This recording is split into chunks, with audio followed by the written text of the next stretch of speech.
Momentum, Adaeze learned, was not magic. It was messy, sweaty, sometimes humiliating logistics. By the second month, her days no longer looked empty. In fact, they were so full she often collapsed into bed with fabric threads clinging to her clothes, her eyes heavy but her mind racing. Business was coming, but it didn't feel like the glossy kind of success people flaunted online. It was uneven, chaotic, exhausting.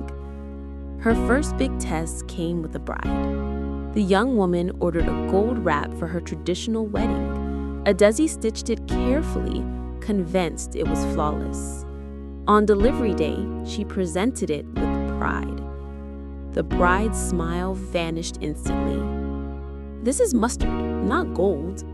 Adaeze's chest tightened. "It's the shade that came with this fabric, but under light, I don't care. I wanted gold." For a moment, Adaeze wanted to argue, to explain, but she remembered Rule 5, be shamelessly kind. So instead of defending herself, she breathed deeply and said, "Let me make it right. I'll bring another piece today. Please, keep this veil as a gift." She rushed home, dug into leftover fabrics, and stitched through the night. The next day, she biked across town and hand-delivered the replacement. The bride's eyes softened. She even hugged Adaeze before leaving. 2 days later, that same bride posted a glowing thread online about Adaeze's dedication. Orders doubled within a week. But more orders meant more chaos. Deliveries ran late because her writer often claimed traffic on 3rd Mainland Bridge. Fabrics sold out before she could restock. Rushed production meant seams weren't always neat. Mistakes piled up like unwashed laundry. One night, exhausted and teary-eyed, Adaeze sat with her notebook. How can I stop drowning? She drew a table and divided her week. Monday, cutting fabric. Tuesday, stitching. Wednesday, content creation. Photos, 1 tutorial, 1 customer story. Thursday, deliveries. Friday, review numbers, fix 1 bottleneck. Saturday, market run plus creative play. Sunday, rest and reflection. At first, the routine felt rigid, unnatural, but she forced herself to try. She also bought a cheap kitchen timer from a roadside stall, working in 25-minute bursts with short breaks. Surprisingly, her output doubled.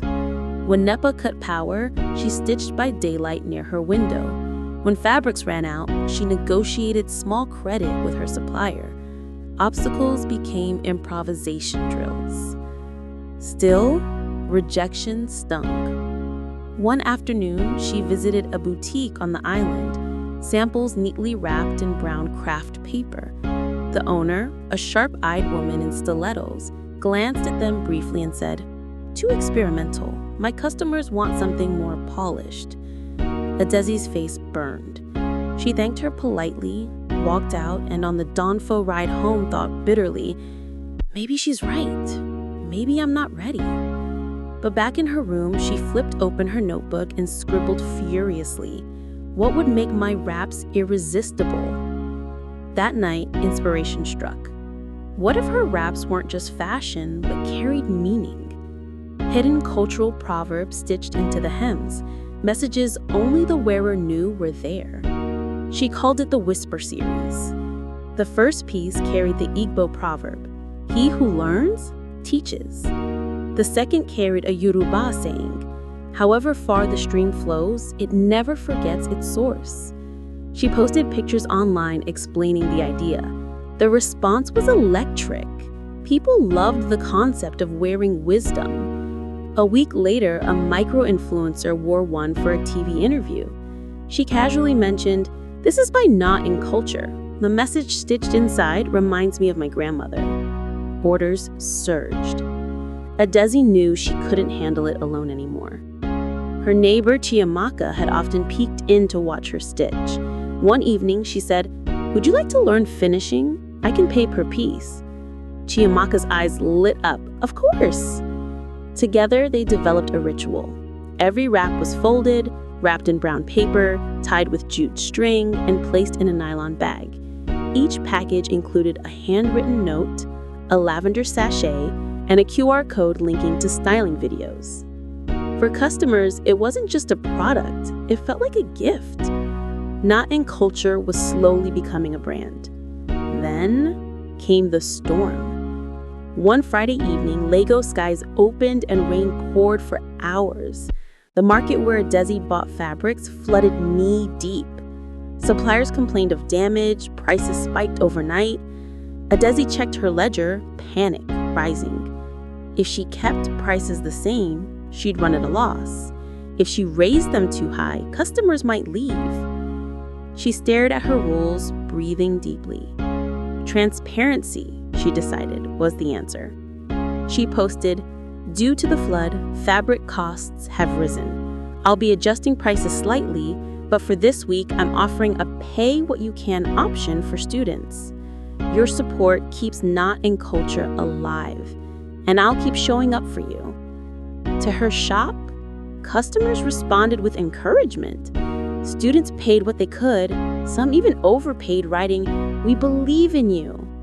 That week, she lost margin, but gained something priceless: trust.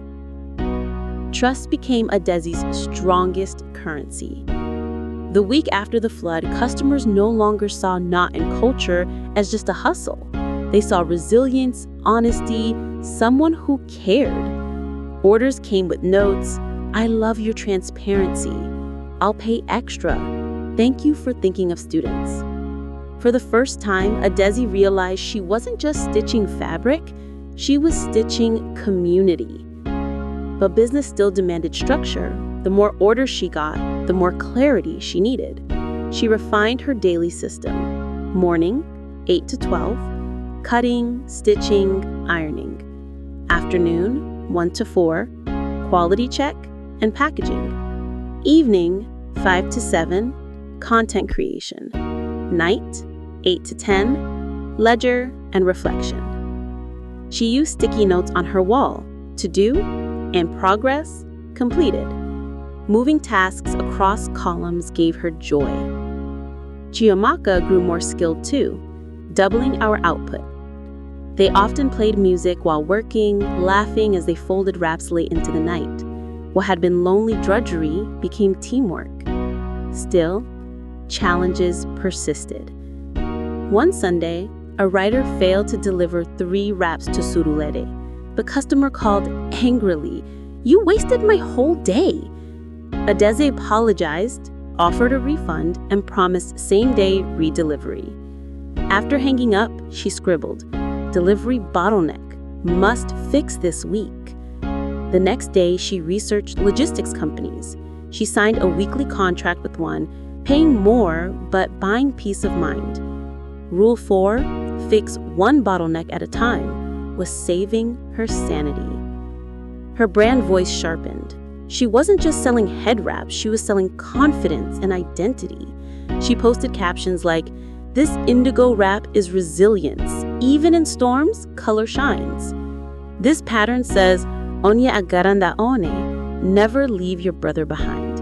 Wear it and remember you are never alone." Her words traveled far. People shared her posts even without buying. Not in Culture was becoming conversation. Then came her biggest order yet: 25 matching wraps for a youth fellowship choir. At first, panic rose. Could she handle it?